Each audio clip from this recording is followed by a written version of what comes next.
right, so thanks for watching another stream. Thanks for watching another video. My name is Dennis, and I love talking about Tesla deal hacking, as I like to call it, but basically just getting the best deal on Tesla at the best financing rate. So definitely hit that subscribe if you're interested, and definitely check out my Patreon link down below in the description, where you can support the channel and get access to the ultimate Tesla buying guide out there with all the best interest rates for financing your Tesla.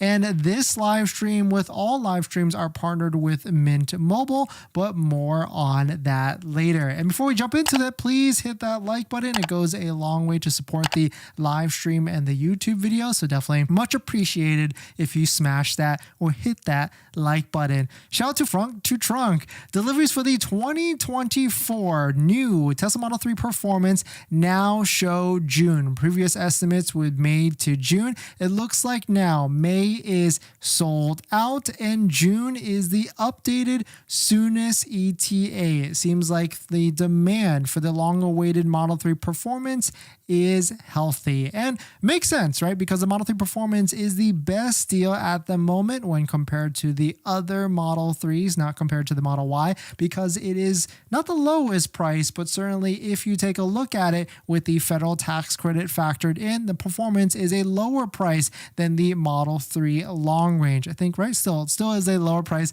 than the Model 3 long range, because you can minus that $7,500 federal tax credit. Of course, if you really want the cheapest, most inexpensive, then you can go with the Model 3 rear wheel drive. And now that I'm thinking about this, will Tesla, because now that they've introduced a Model Y rear wheel drive long range, are they going to do that to the Model 3 rear wheel drive and add a long range as well? That could make sense, and that could be why they're potentially testing this with the Model Y at the moment, because I feel like more people would buy a cheaper long range rear wheel drive version, because not everybody needs that all-wheel drive system depending on where they live and where they're at. And so you can see this for yourself if you click Performance for a Tesla Model 3 and scroll all the way down to the bottom. It says estimated delivery June of 2024. So that basically means that May is sold out. But really, was it ever really sold out? Maybe it was just a production delay or delivery day, because I've yet to see a first delivery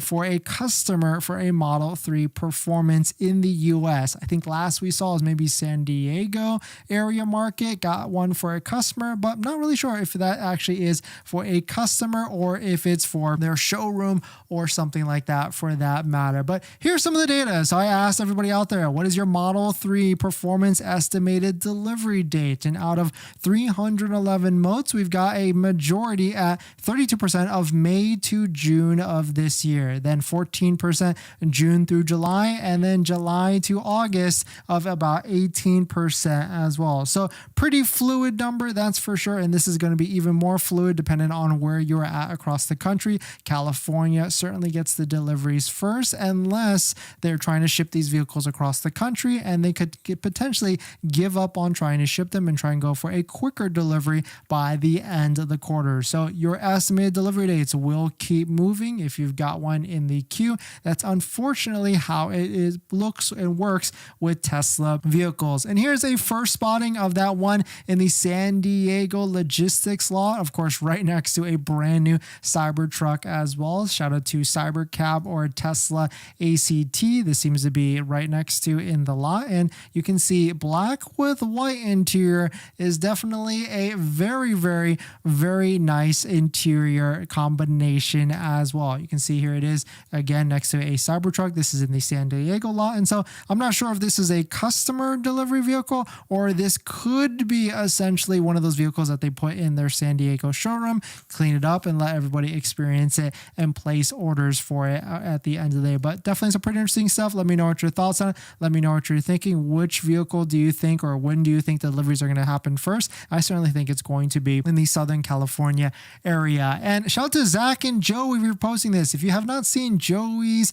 Model 3 long range, it is definitely very nice as well. It's got the unplugged, newest, latest black rims from Unplugged Performance. Shout out to them. And you can see it's also lower forward as well, and it looks really, really nice. But here's a deal structure that he posted, and they would start a discussion about lease buyouts, and I kind of agree with this. Tesla does not let you buy out the lease at the end of the term, and so it purely is just a rental vehicle. Pretty limited, because I know a lot of people would love to lease and have that option to buy it out, or even have the option to try and resell it and make some money or lose money at the end of the term. I feel like I would definitely be on board with that, and because it just seems really restricted that I have to turn it in back into Tesla, and I'm at the whim of what Tesla's end of lease inspection is, because they could be more stricter and less stricter, or they typically we see more stricter at the end of the lease term. But let me know what your thoughts on it. Let me know what you're thinking.